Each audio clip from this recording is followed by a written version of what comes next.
So last lecture, we started talking about parallel repetition. Okay, so the goal of parallel repetition is to improve soundness error of the proof system without increasing number of queries. Okay, and we saw how to, or actually we didn't say, I stated without proving, though it's simple to see that two query PCPs are equivalent to a notion of two-prover one-round games. Okay, so a two-prover one-round game you can think about as a tuple that consists of some distribution over challenges for each of the provers. So you sample X and Y for one prover and for the other. The provers get to each provide answers in a certain alphabet, maybe the same alphabet, maybe different ones, let's say the same. So they provide A and B in sigma. Okay, and then you have a predicate, okay, which keeps track of which questions you asked, gets back looks at the answers that you got, and it decides whether the provers won or not. Okay, so that's the picture of a game. We saw last time that repeating games in parallel. We should first remember what is the value of a game G. Can anybody tell me what is the value of a game G? Since last time took a while to extract from you. Yeah. The maximum overall prover strategies of probability something. Yeah, like it. That's yeah. So by the way, when you look at a game, that's generally true, right? So the value of a game is just the best that players can do in whatever form they're playing. In the particular case here, what are the prover strategies?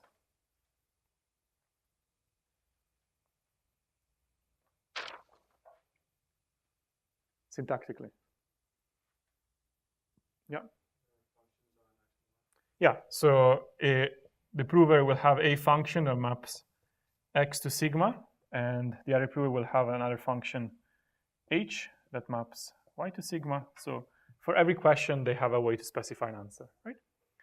And yeah, F and G could also be, F and H could also be correlated through some randomness, but it doesn't really matter for defining the game itself. I mean, the value of the game. So we're going to take a maximum over all prover strategies, F and H, of the probability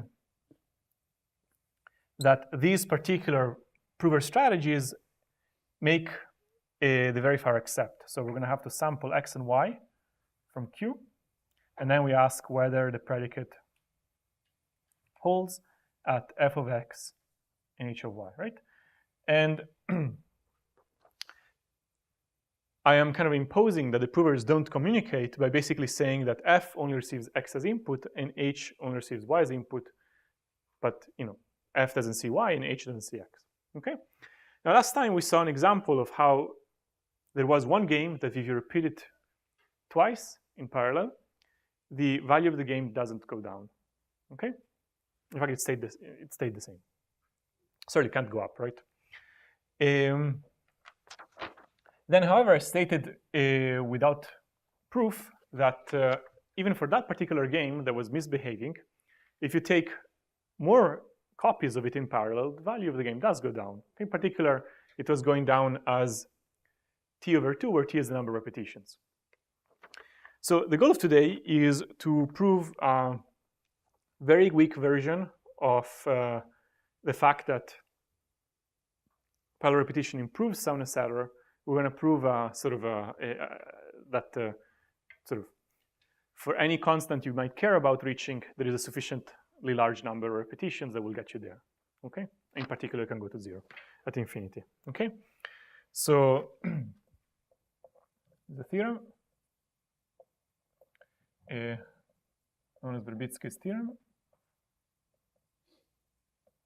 That says if the value of the game is strictly less than 1, then the limit as t goes to infinity of the value with the repeated game, so g to the t means take the game g and repeat it in parallel t times, is 0. Okay, now of course, remember from analysis, this is just a shorthand for saying for any constant mu, there's a t large enough such that the value of the game of g to the t is less than mu. Okay, just a shorthand. Okay, so this is telling us that even for like very nasty games, a parallel repetition makes some sense. Okay. Now, this theorem is historically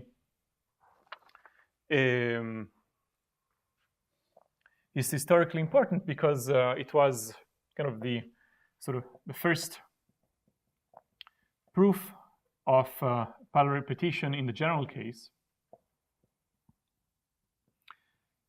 What do I mean, proof of parallel repetition in a general case? So when people notice that parallel repetition is a non-trivial, so how games behave in a parallel repetition is a non-trivial attribute of a game, people started proving all kinds of special cases, saying, well, if a game falls in a certain class that is sort of well behaved enough, then here's how it decays, right? But really rather basic fundamental question is, what happens in general, right? And so this was the first formal, it's a first proof that kind of all games, the value must go down. Moreover, to this day, it is the only proof approach.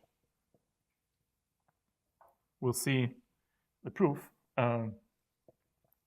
that works for, I guess we can call n-prover one-round games. Okay, this NP here. That's an N. It's not the class NP. Where you run in parallel an n-prover game, right? What is an n-prover game? Well, the verifier sends questions to multiple provers rather than just two. Other proofs of parallel repetition don't seem to say anything about this case. Okay, fine. So that's actually what we're going to prove today. It's going to be a rather easy proof because we're going to assume some very strong theorem from mathematics, but at least we're going to see how it gets applied. Okay. So we're going to have to introduce a couple of simple concepts that are used, I guess, in what is external combinatorics. And the notion is that of combinatorial lines. Okay. So, okay, so let's start with some definitions, okay? So fix an alphabet A that is made up of symbols A1 through AL, okay? We're also going to fix a wildcard symbol, going to call it delta, that is not in A, okay? The only reason why I'm not using asterisk for the wildcard is that asterisk, I'm going to need it for other things, okay? But you should think about it as a wildcard. Now, a word is a string in a star. That's why I'm using the asterisk, okay? And it already means something. So it's a finite sequence of symbols from A, okay? A root is a string with wildcards. So it's anything in A union this wildcard symbol star, okay? Now, given a root R and a symbol A, okay, so that's a root, that's a symbol. We have the notation, we take the root and we're going to evaluate it at the symbol A. What do you think that might mean?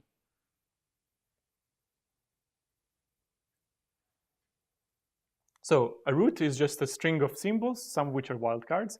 Now I want to take such a thing and I want to evaluate it at A. What do you think my operation is going to be? Yep.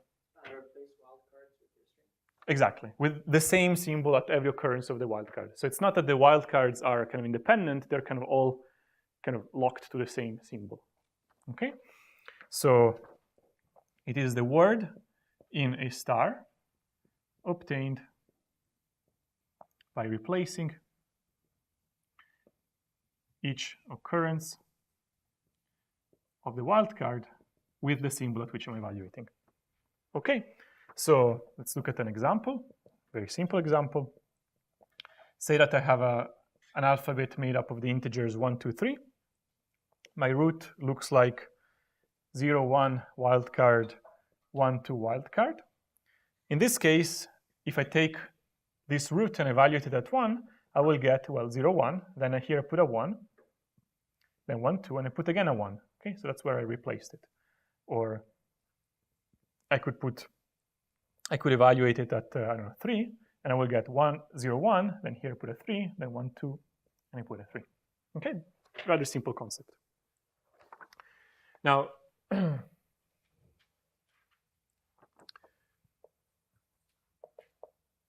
now that we have these notions, we can finally define a combinatorial line. A combinatorial line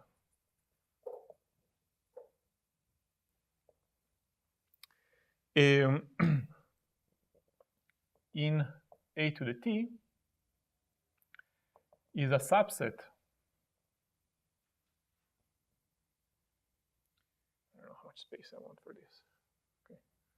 The subset L of a to the t such that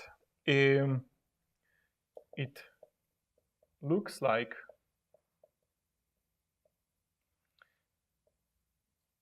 R of A1, R of A2, R of AL for some root R. Okay? So first, a combinatorial line consists of L elements. The order doesn't really matter because it's a set. Okay? And this set of L elements can be explained as taking a root and evaluating it at every single alphabet symbol. Okay? So let's look at an example.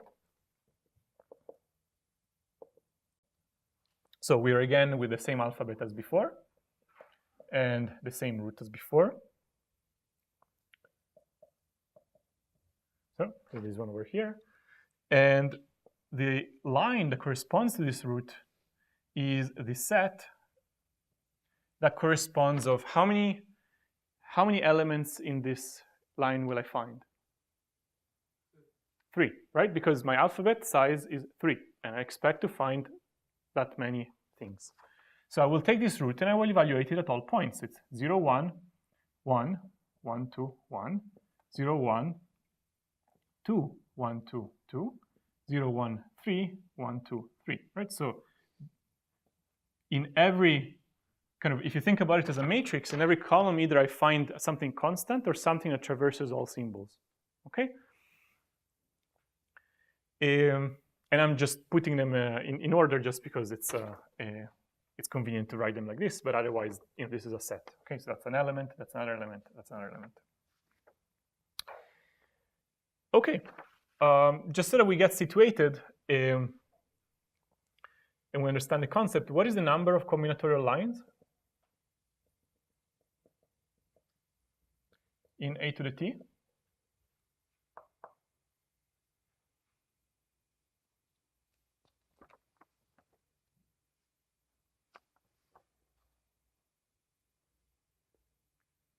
Yeah.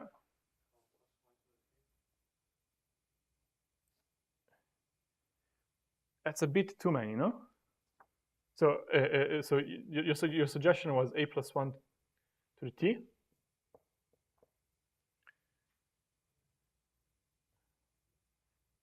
Oh, I didn't really, maybe. No. I think that's a bit too many. We need to take out something.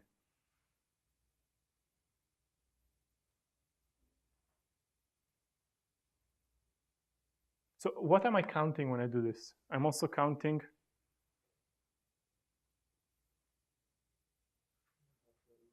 Sorry? Yeah, but how does a root look like? It has wildcards, right? So I think I need to take out, right?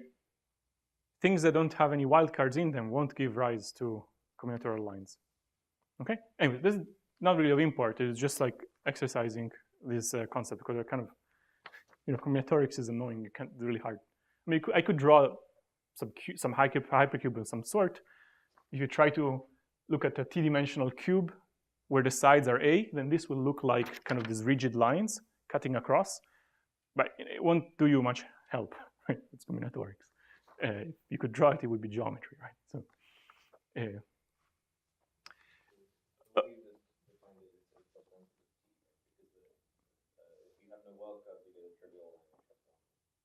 but the line has to have L elements, right? So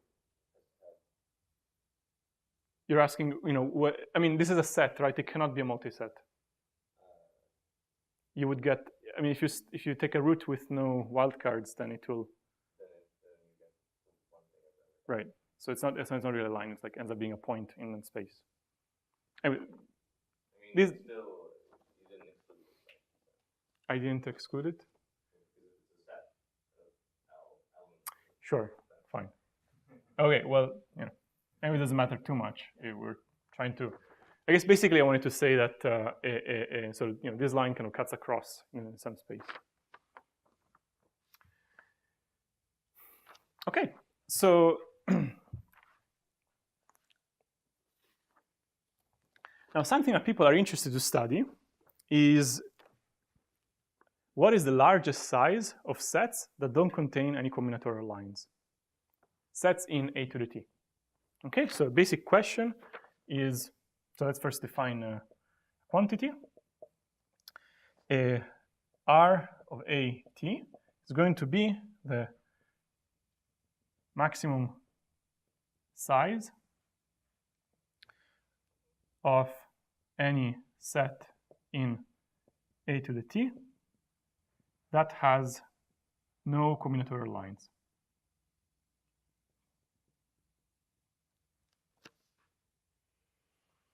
Okay, so let's just make, so this is we're talking about sizes of sets, so this must be an integer, right? So this integer, what is its range?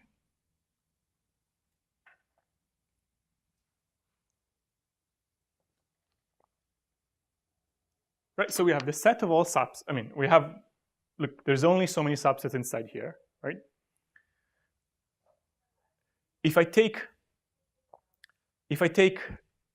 the full set, will I find combinatorial lines? Probably, right? I mean, that's everything. So I can just draw a line. For any root, really, any combinatorial line I consider will be inside here by definition, right? So whatever this thing is here is let's say, we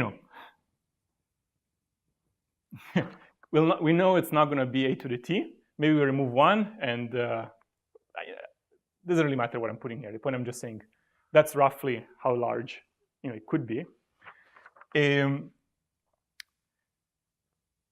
Does the empty set contain any combinatorial lines?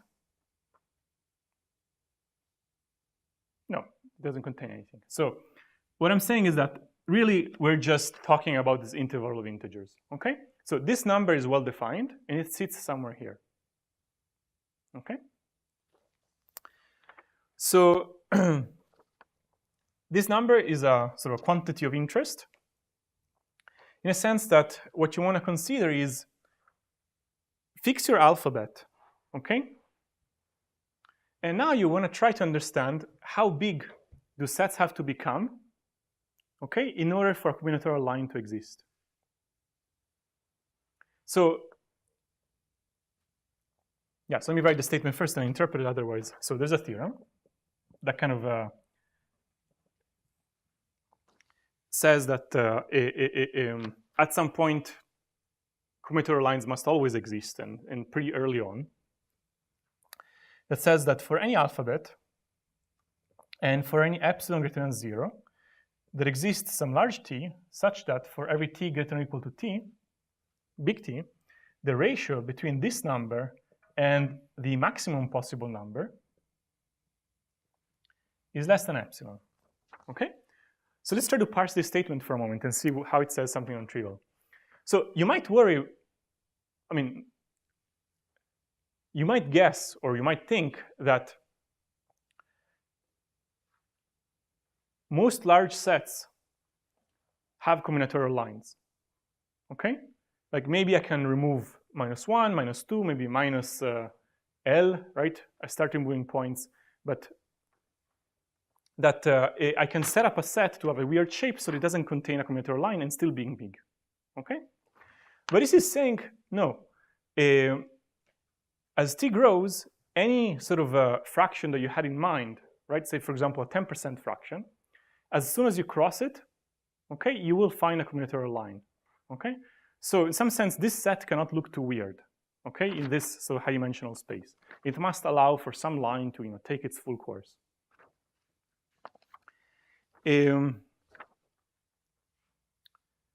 Okay, as elementary as it looks, this is actually like a heavyweight theorem in a Ramsey theory on which basically then most of the field depends on.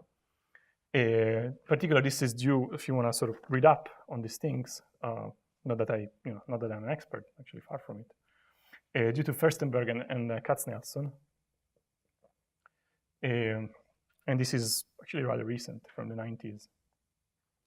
Okay. Again, this is basically saying you have in mind a threshold, say, I don't know, 10%, okay? And this is saying that once you're in high-dimensional space, every set that is above that threshold in size will contain a combinatorial line.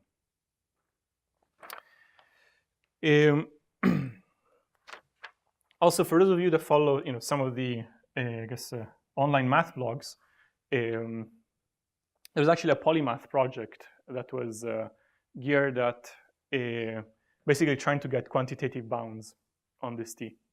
Okay, you may have heard something called the Hales-Jewett theorem. And the quantitative bounds on how big T needs to be as a function of epsilon are actually rather big, as everything in external combinatorics is. It's something like a sort of Ackermann function of 1 over epsilon. Okay, it's like some ridiculously big thing.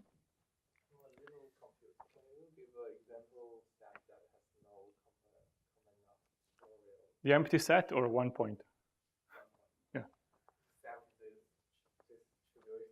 No, but I mean, so if you're in 2 dimensions, right? Combinatorial lines will look like like this, right, or like that. So if you're trying to grow your set by excluding combinatorial lines, you could try to draw like a staircase, for example, right? That is, to pick up a lot of area, right? That means like to make your set as large as possible, but you don't want to contain any line, right? So in this case, maybe the threshold might sit somewhere around about 50% or something like that, okay? That says the moment you're above 50%, it means you have to have maybe some line somewhere, okay? Does it help? And in general, in more dimensions, sort of you can try, potentially, you have more lines, but you also have more games you can play with the shape of your set, right? And so the question is, to understand how that happens asymptotically. Okay, and so far, it seems like this has nothing to do with,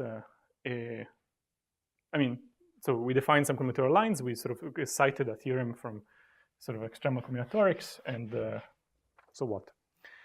So what we're going to do now is we're going to prove Verbitsky's theorem, basically as a simple corollary of this theorem. And you will see there's actually a rather direct connection, at least in one direction. So back to the parallel repetition. We're going to have a claim that if the value of the game is non-trivial, then the value of the repeated game is bounded from above by RQT over Q through T. So we're going to say that the value of the game is bounded from above from the largest set that has no combinatorial line. Largest set over what alphabet? Q, where Q is all the possible questions the verifiers can ask. Okay? So let's prove this. So for simplicity, let's think of Q as 0, 1 to the R, so some random seed, and let X of rho, Y of rho be the questions asked for the random string row of 0, 1 to the r. Okay, so I'm just saying, think of the distribution Q as just some random seed. Then it determines what question you're asking P1, what question you're asking P2. Also, fix optimal strategies for P1 and P2 in the repeated game. Okay, so let's define W is a subset of Q to the T to be the set of random strings on which P1 and P2 win.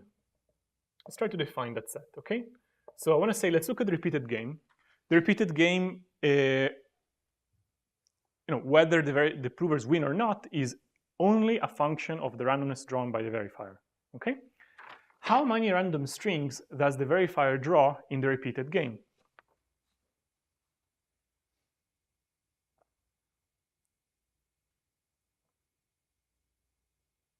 Yeah. 2 times number of repetitions? 2 times. No, this is correlated.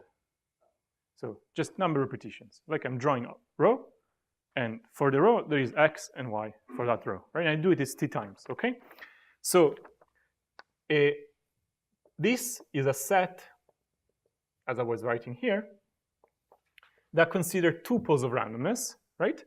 And I want to say, let's define which random strings cause the provers to accept.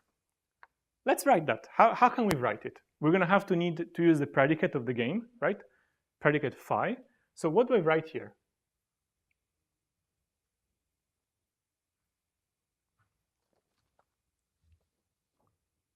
So parallel repetition says I'm running T games. So how many predicates will I have?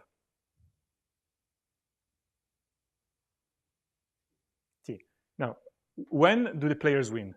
When? All predicates are satisfied. Great. So here we're going to have a conjunction that says from I going from 1 to T of predicate. Okay, now in the ith game, what do I put here? What does the predicate receive?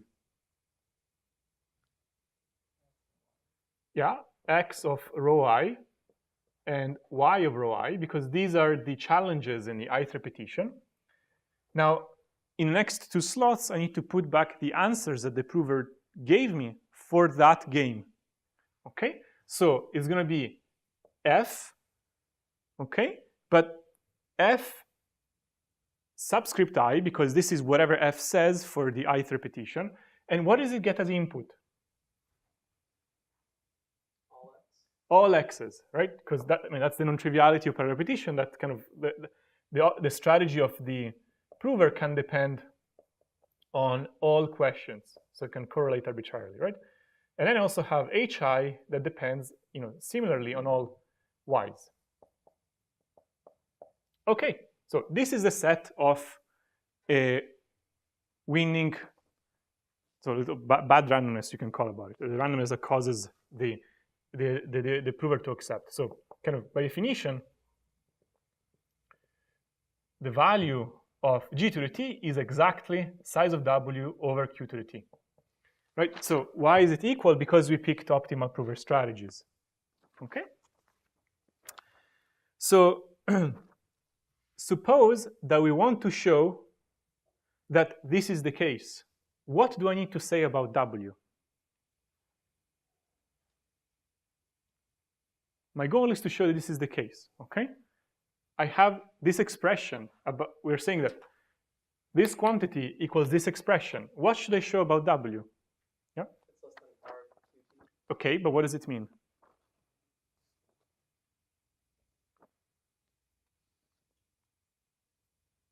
Yeah, I want to show, okay, yeah, so want to show size of w is at most r qt. But what does this mean?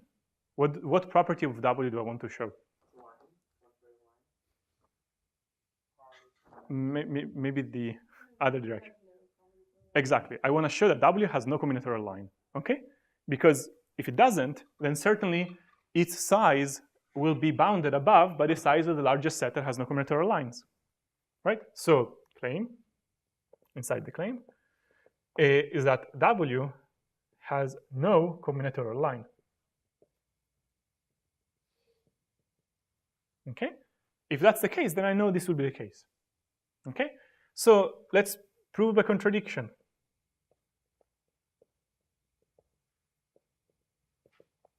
Suppose that it does.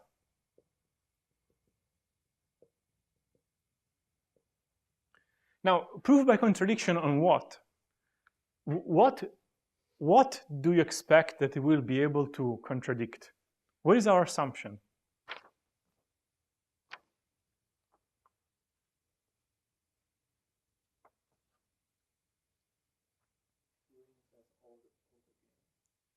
Sorry?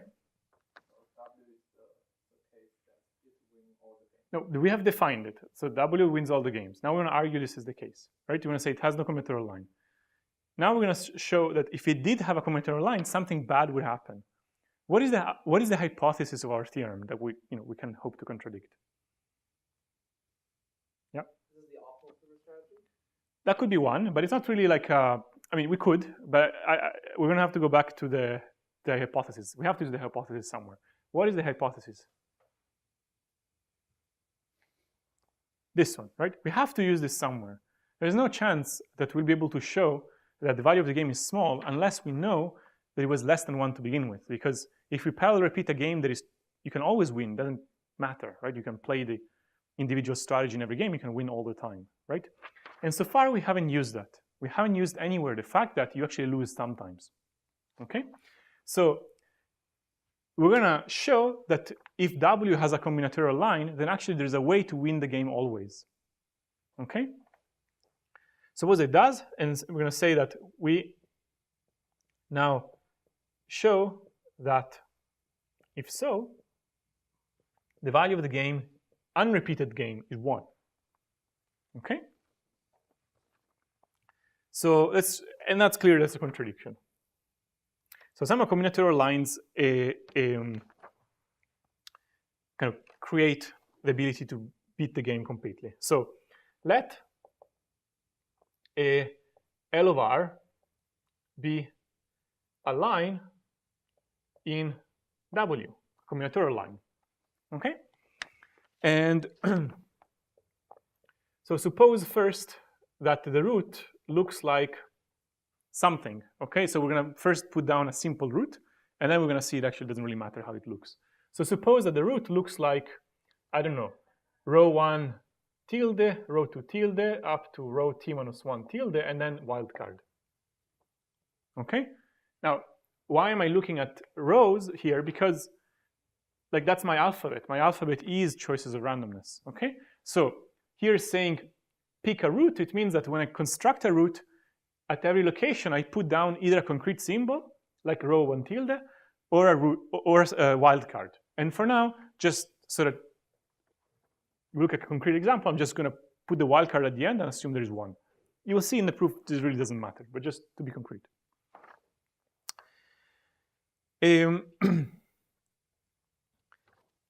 Okay, so this L of R will look like this.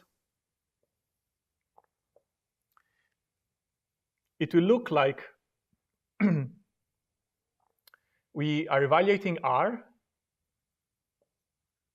at all possible symbols inside Q. Right? My combinatorial line consists of taking a root and evaluating it at every possible symbol in Q. What is Q? In my case here. Yeah, and more precisely here, it's easier to think of the actual questions, it's just to think about the seed for the questions. So the randomness row. So how many how many rows do I have in this set? 2 to the R, right? So the first one is I evaluate the 0-bit string, right? The second one I evaluate, 0001, right? then 0, 0, 0, 1, 0, right? And at some point I get to like the last one, which is all ones, right? Okay, so I claim that the existence of this line lets us win the game with probability 1. So let's see.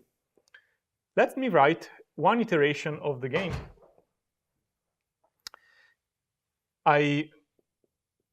The verifier samples row, he sends P1 X row, and P2 it will send Y row. Now, I want to reply something and make the verifier accept, regardless of what is row. What should I do? I claim that I can use the strategies F and F and H to win this game always, using the fact that we have this combinatorial line in W. Yeah. F at like x of row 1 tilde, row 2 tilde, after row t minus 1 tilde, and then the x value actually passed. Exactly. So I just evaluate my optimal strategy on x of row 1. Let me just write it. So I'm going to run F. Now I can't use F. F outputs T answers, right? So I'm going to say F sub T. Remember, F sub T wants T values of X. Okay, I only have one value of X. I'm going to put it where the wildcard is, because I didn't know what to expect, right? So instead here, I'm going to put X of row tilde 1, right, up to X of row tilde T minus 1, and here I put X of row. And I take whatever FT outputs, and I reply. By symmetry on the other side, I'm going to take HT, put Y of row 1 tilde, up to Y row T minus 1 tilde, and then I put the one that I receive, and then reply with that. Notice, of course, that the functions X and Y are public. I can evaluate them myself on whatever row tilde I want, right? So the property of the combinatorial line says that no matter in which row I am, I will be in W, which is the winning set for the prover. That's it. So I always win. The point is that the role of the combinatorial line here was that it was giving me the possibility to fit all possibilities of randomness inside the winning set, right? And I just pluck into the wildcards whatever the verifier was telling me, okay? And for the other ones, I just fix them to be the non-wildcard part of the root, or evaluated on X and Y respectively, okay? Now, would anything change if I had my root in a different location? Not really, right? I would just take this thing and put it in the right location. And if I had multiple wildcards, I would place this one on each of those locations, right? The important thing is that no matter what I would receive, I would be guaranteed to be inside the winning set. Okay? All right, so this shows that the value of the game is 1, which is a contradiction. Okay? Now, how does this imply Verbitsky theorem? Because, well, first, this one doesn't really rely on any theorems. This just says I'm relating the value of the game to the maximum size of a set with no combinatorial lines. I then need to use this quantitative statement. I mean, quantitative is a compliment, but this statement that says that actually, if I increase my t, or rather, if whatever epsilon I have in mind, there's a t that will make this happen, right? Is exactly the definition of a limit, right? Again, I have fixed my q, which is the game, right? I have in mind a particular epsilon below which I want to go, and I have assurance that for t large enough, I can make my value of the game smaller than epsilon. Okay, that is what it means to go to 0 at infinity, right? So again, this is just a relation, and to then derive Verbitsky's theorem, you apply this thing that says that kind of you can pick large enough dimension to make it go down. Okay. All right. So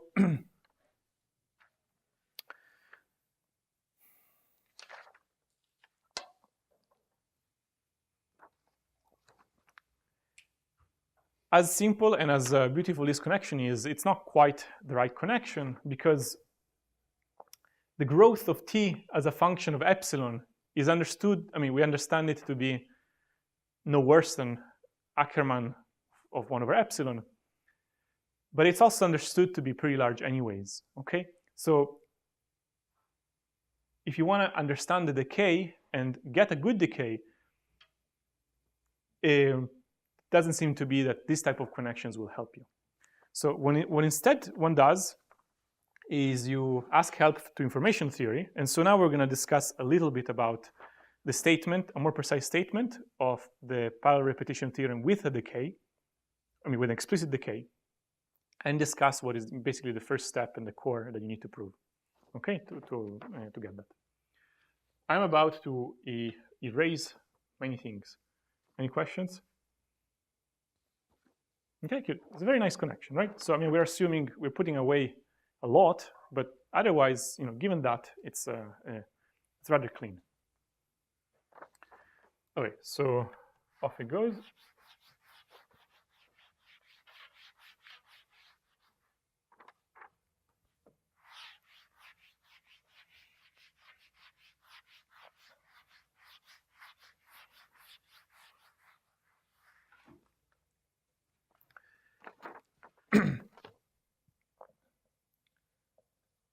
So the theorem that we actually use in sort of in PCPs is due to Ranraz a few years later,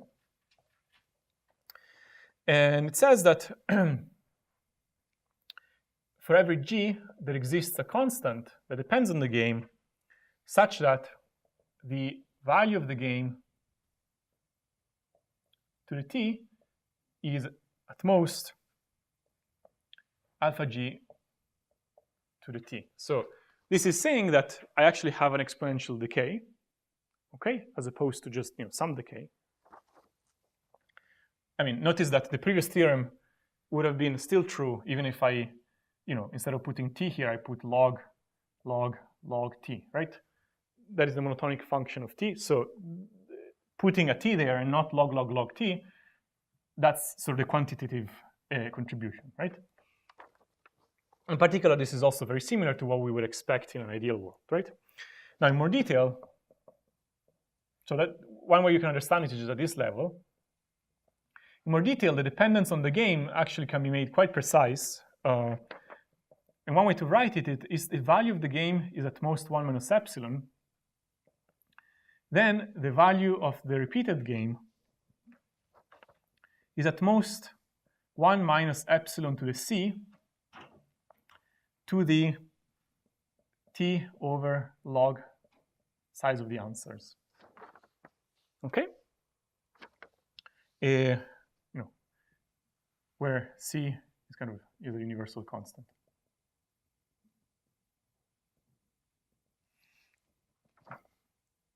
And sigma is answer alphabet. Now, this is already very interesting, okay? But this one is making explicit how you depend on the game, okay? So you have mostly dependence that depends on the answer size, okay? With some other loss, okay? Now, about that constant there, so let me just make some remarks. First, that this dependence is inherent. So I mentioned it last time, I mentioned it again. There is a paper that is linked from the website that says that the links to the paper of Feiger and Verbitsky that says that the dependence on sigma is necessary. And if I'm not mistaken, specifically on log sigma. Now, the best constant c that is known is 3. Okay, actually not terrible. This is a result due to Thomas Hollenstein. And the original proof due to Randaz is at most 32. Okay, so somehow people understood it better and then sort of got some very reasonable constant. Now there is an open sort of a research front to try to delineate if and whether C can be 1, okay, which would be kind of the best case scenario, given that this one is necessary, right? So the ideal world was, with C equals 1 and no log sigma, right? Having understood that this one is necessary, one would want to get that one to be as small as possible. By the way, why do people care? Because all of these sort of minute optimizations have implications to hardness approximation. And we actually know that we cannot expect C at most 1 for all games. Okay? So there are examples where you need, say, C equals 2. Okay? And the study of when you can get C equals 1 or close to it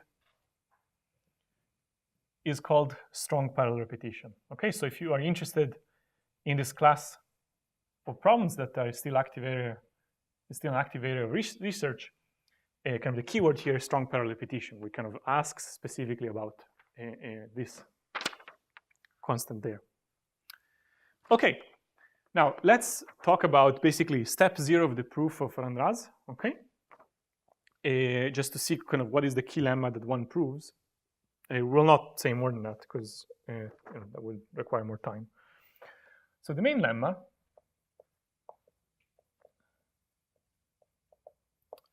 in the proof can be summarized as follows. There exists a universal constant that depends on the game. So I'm taking this view, okay? Such that for every subset of the repetitions that is not too large, okay, so it's a constant fraction of the repetitions, if the probability of winning all repetitions in the specifically subset S is largish, okay, then there is some other repetition that is still hard to win, even conditional on this one. So then there exists an I in T minus S, such that the probability of winning that particular instance is, even conditional on winning these, is small, say 1 minus epsilon over 2. Okay. Why are people looking at this one? Because the key, so let's first kind of try to understand why are people looking at this one. Studying parallel repetition means understanding the probability that you win the first, you win the second, you win all of them, okay, given that in winning any one of them is not too hard, is not too easy, okay? So you're trying to understand what happens with all of these variables hold together, given that each of these variables individually kind of are hard, okay? Now, the main issue of studying this random variable, the probability that this is the case, is correlations, okay? Why? Because, smart provers will correlate. So a key step in the proof, and now we're going to see how this one actually implies the theorem, is to say, look, I am analyzing a bigger and bigger set of repetitions. If this set is already hard to win, then I'm done, okay? But if for whatever reason I ended up considering a set that the prover can actually win with pretty high probability, then I want to show that somewhere else in some other repetition, like if the prover was focusing on this set and was playing smart on this set, then I can find some other place where the residual probability, conditional probability to win, is still kind of hard-ish, okay? And if you think about it, from the last lecture, right, we had this coupling strategy, right? The prover had to kind of pair up the t repetitions. The provers had to pair up the t repetitions to play this kind of game, this sub-game, that they could win 2 repetitions with probability the same as if they would win one of them, right? But they have to kind of commit where they're playing their strategy. Are they coupling the first and the second, or the first and the third, right? They cannot couple the first and the third and the third and the fourth. Like, there was like a limit to how their correlation was played about, and also they get to choose which of the repetitions they're targeting. Similarly here, this is basically saying, this lemma is basically saying, pick a subset S that is not too large. Look, either you picked a set where the prover is already not playing anything smart and they're just failing, then you're done, okay? But if it's being very successful, then the provers are putting a lot of effort in correlating those things, and the key step is to argue that somewhere else there are games that are still hard to win, even when you're winning these, okay? And so this lets you make progress, okay? So now we're not gonna say anything about this lemma, but to see how it actually directly implies the theorem, okay?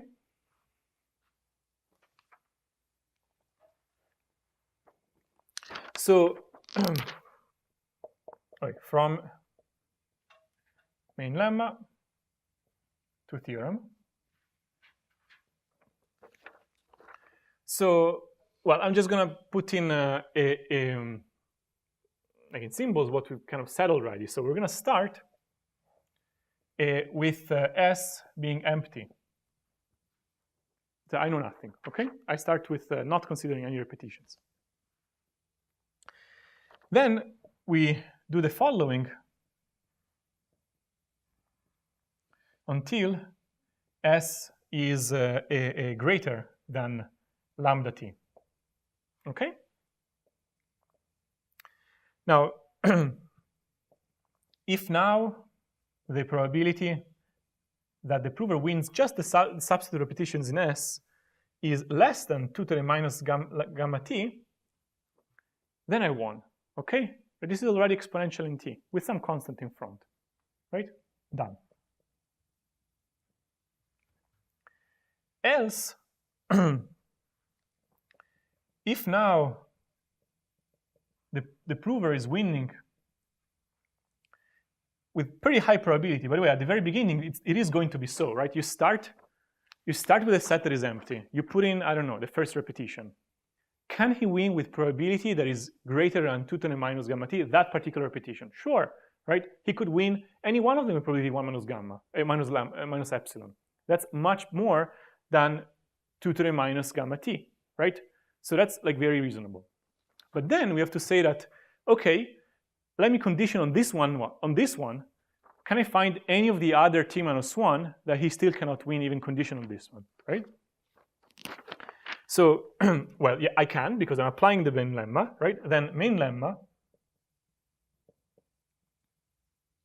says that there exists I in t minus s such that the probability of winning that one, given that I'm winning everything in S, is at most 1 minus epsilon over 2. Okay? Now I do this. Okay, what's going to happen? I mean, not like I do this. I imagine this argument, right? This is an algorithm inside the proof, right? So I do this. I have two cases. Either at some point I eject, and I'm like really done, or I never eject. So it means that I have increasingly enlarged my set S to contain gamma t elements, right? So if one was never satisfied, then what do I know? I know that the probability of winning all repetitions is certainly at most, no bigger than winning just repetitions in S. And now I just write this, like as a chained sequence of conditional events, where I say this is the same as the probability of winning the first one times the probability of winning the second one, given that I win the I'm assuming that without loss of generality, the indices in S are 1 through gamma t, okay? So the probability of winning everything S is equal to the probability of winning 1 times the probability of winning 2 given 1, right? That's kind of the second element we put in the set, times the probability of winning the third one, given that I won the first one and the second one. But look, every time I put something in the set, each of these was pretty hard to win, even with the conditioning, right? So this is saying that it's at most 1 minus epsilon over 2 to the gamma t. So it means that overall, the value of the game is at most the maximum of either I eject somewhere, 2 to the minus gamma t, or I never ejected and I kept finding other sort of instances of the game that even in the conditional world were hard to win. Okay, so 1 minus epsilon over 2 to the gamma t. Okay, so it's about making progress. Okay, it's basically saying that it cannot be that, I don't know, you've won 10% of the instances and now you condition and now everything else is easy. Okay, for sufficiently small 10%. So this is kind of the easy part of reducing the main claim to a specific lemma. The lemma, I think, is actually intuitive as a thing you would want to prove, and it's actually literally what is needed for, actually literally what is done inside the proof. And the way you go about arguing this one is use a lot of information theory. Okay, fortunately, it doesn't rely on sort of deep results in mathematics. It's just you can power through it. Okay. Good. Questions? I think if some of you are interested to look into it, it probably would require more than a lecture to even say something just about this lemma that is sort of intelligible. But Boaz-Barak has some I think great lecture notes that sort of goes into this one without reading the entire paper. I mean, one option, of course, is reading the paper, but that's sort of an undertaking. Boaz-Barak has some great lecture notes that sort of says a little bit more about how you go about proving this main lemma. Okay, so that would be my suggestion to look at. All right, so so this concludes what we're going to say about parallel repetition.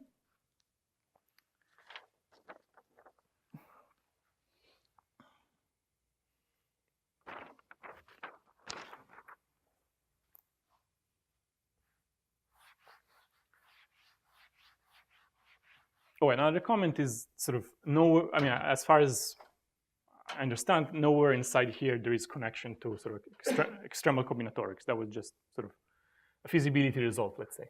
Okay.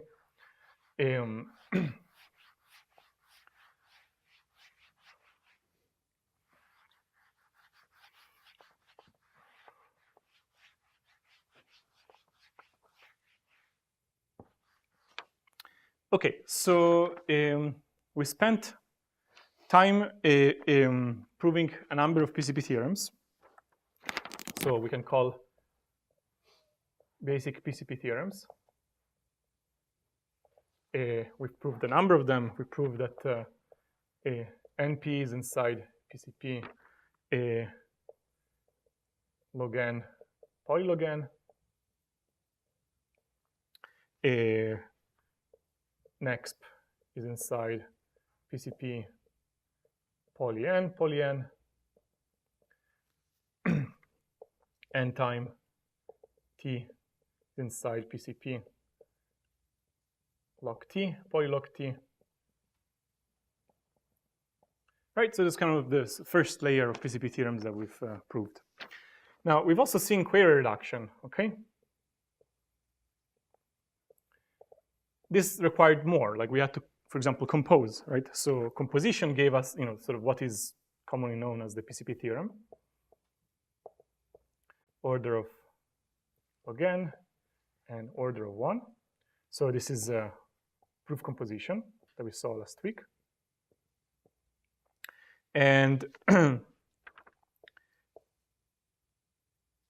parallel repetition gave us a sort of a small queries plus small soundness, right? So we have, we're actually going to ask for small soundness here, and we have log n times log 1 over s, 2 queries, and then an alphabet that is order of log 1 over s. Okay, this is parallel repetition. Now, if you think about it, there's something rather worrisome that has been happening through all of these, is that we have been optimizing, first query complexity, and then keeping query complexity down, improving soundness, all at the expense of a rather important and natural complexity measure. What is that?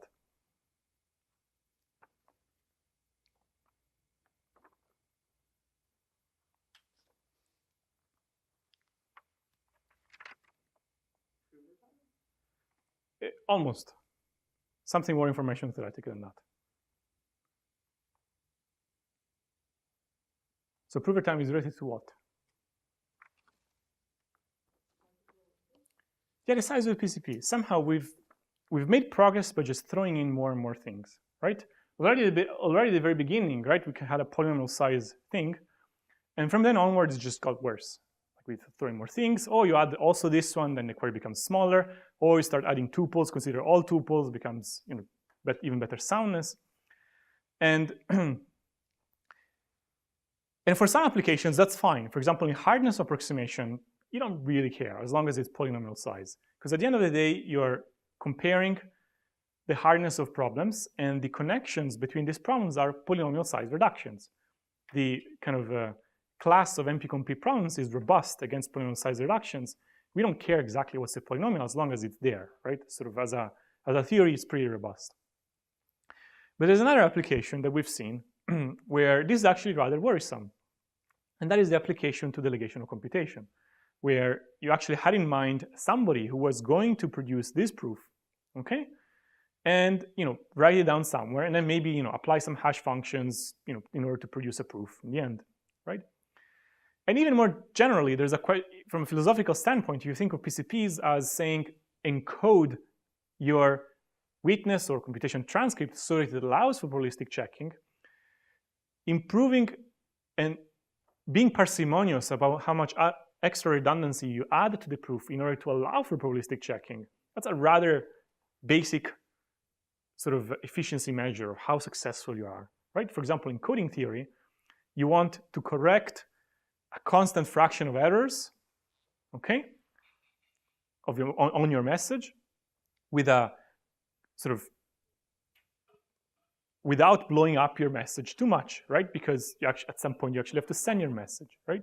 So the so-called rate, the ratio between the message and the size of your encoded thing, you want it to be as close to 1 as possible. Here, this ratio has been going to 0 very fast with everything we've been doing, okay?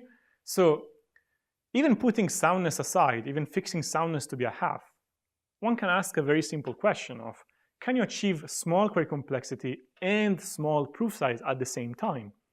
That would be, really strong statement that says you can increase your witness, you can encode your witness in some, rather,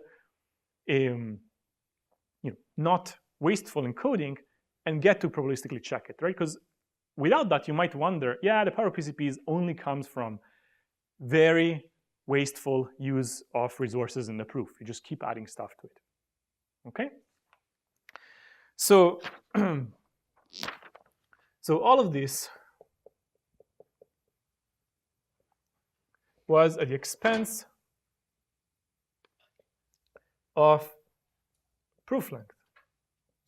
Actually, we're going to quantify that in a moment even, okay? And sort of there's a fundamental question. Can you achieve short proof length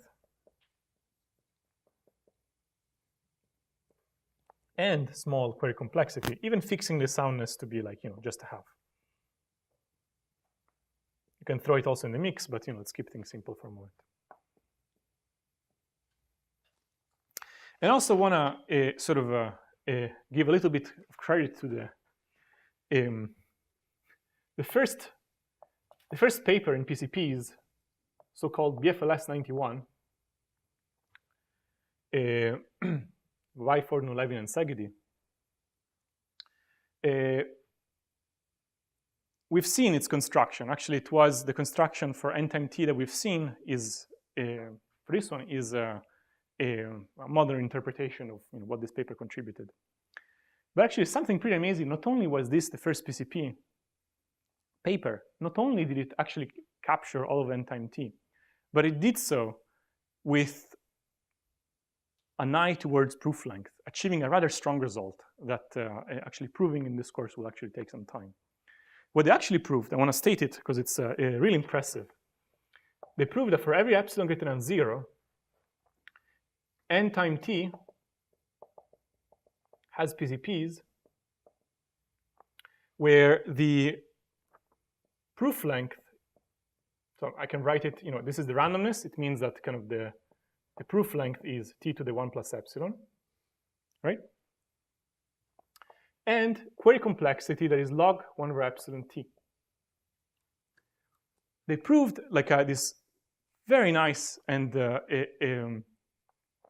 I think really impressive trade-off that says, yeah, we actually care deeply about proof size because guess what?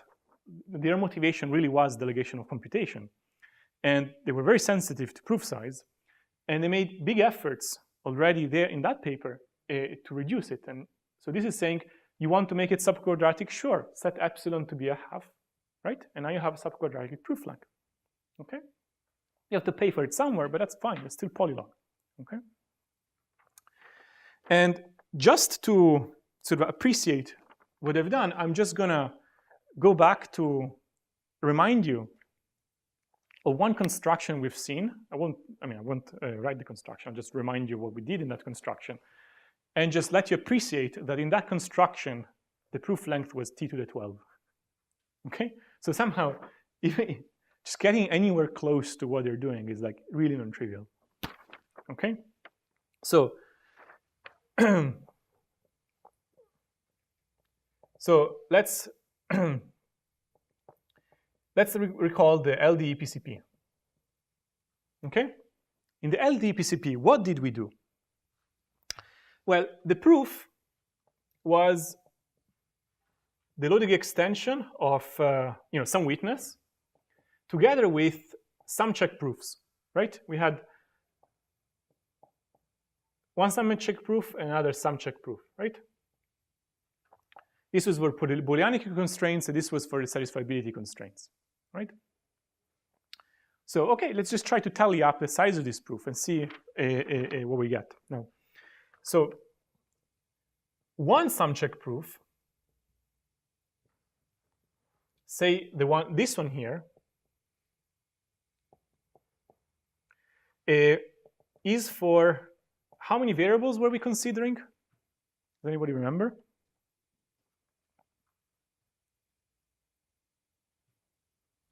It was, for R plus 3S variables. Now I'll give context to those. So what were they? So S was the name of a wire, right? We were looking at all triples of wires, right? We had some big CSP, and variable names were S-bit strings. And we were considering, hey, are these three variables joined by some constraint, right? R was basically a non-deterministic witness that was squashing a circuit that was reasoning about these three wires, okay? So what I want to say is that R and S, they were both of them log t in size. So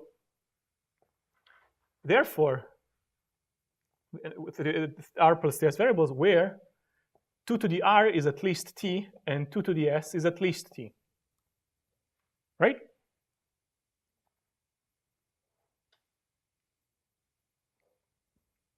And in fact, t, 2 to the R, wasn't even t. It was a bit more than that, because R was squashing a circuit that took the three things as input. So it was taking at least, it was a circuit that was taking 3S things as input, so really it's actually t cubed. Okay, again, R was a sort of all the internal wires of a circuit that was reasoning about 3 input wires.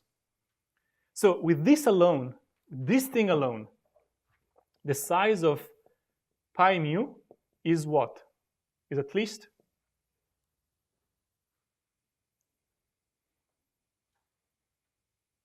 Okay, so if this is that's at least what? T to the 6. All right. But this is only one sum check proof. How many sum check proofs do I have? Well, we were considering all, like we were doing like there was this randomized, there was this kind of random reduction from our problem to a sum check problem. And the way that the reduction went was that we evaluated a certain polynomial at a random point. The point mu. Mu itself was made up of R plus 3s variables. So kind of the size, kind of the number of mu's was also t to the 6. Okay, so even just looking at this point here, we're already at the comfortable length of t to the 12. Okay, and so actually kind of what we saw there, which was I think a rather non-trivial construction, was only a part of this paper. And another completely different part that we didn't see was about how you set things up so that you can kind of do sum check things, but you actually don't pay any of these blowups. Okay? So, okay, this is just to kind of show that, I mean, to mention that it's not like proof length, just go back to the construction, analyze it, you will have good proof length. It's far from that. So it is a problem that needs to be tackled explicitly, like query complexity, and ideas are needed. So just so that we get calibrated, what is the best proof length we can expect?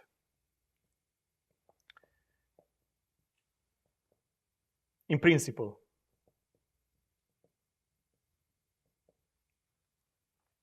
Yeah? In what? Well, here we're discussing about t. So is it in n or t? So t is t of n, right? So we have two parameters, the size of the input n, and then we have t of n, which is the number of steps of a non-deterministic Turing machine that decides the language. How long should the proof be?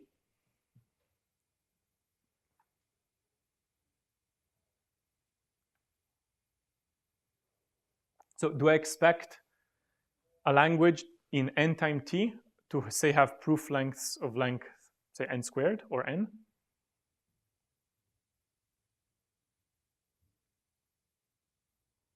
That seems wrong, right? So, yeah. Yeah, kind of really should be t of n. Because if not, then I could solve the problem in 2 to the little o of t, right? And that's not something we would expect, for the class, for a general language in n time t. I mean, kind of this generalization of the exponential time hypothesis says that languages, there exist languages in n time t that you cannot solve in time 2 to the little o of t, right? This is kind of something we expect. We don't, like many things in complexity theory, we don't actually know that. But sort of realistically, we can't expect something better than t. But here we have t to the 12, right? So there's a big gap in between. And there's an open problem, which is whether linear in t is possible.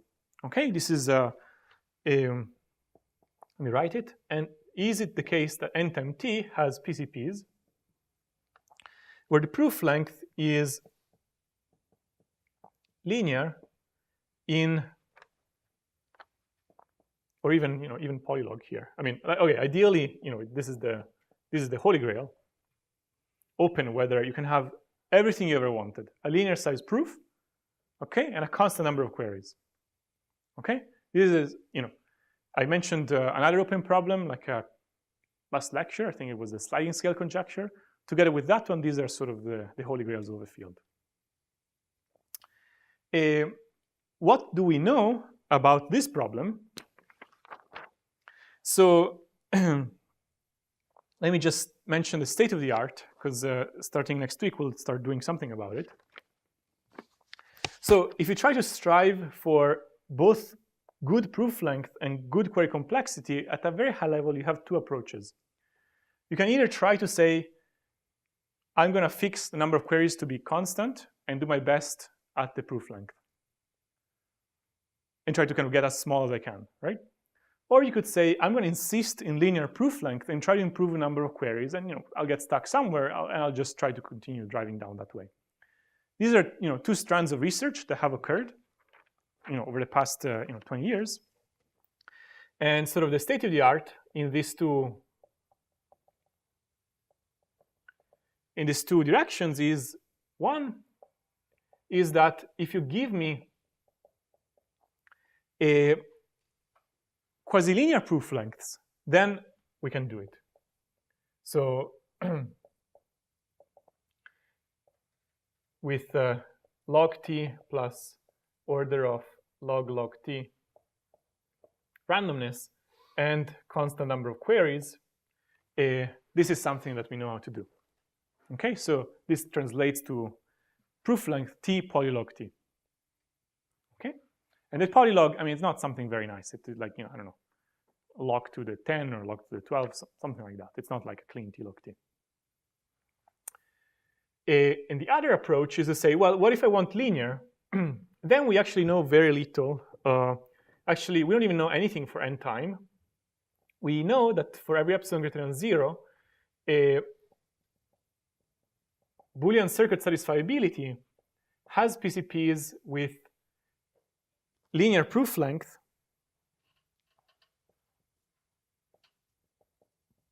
with some constant that depends on epsilon.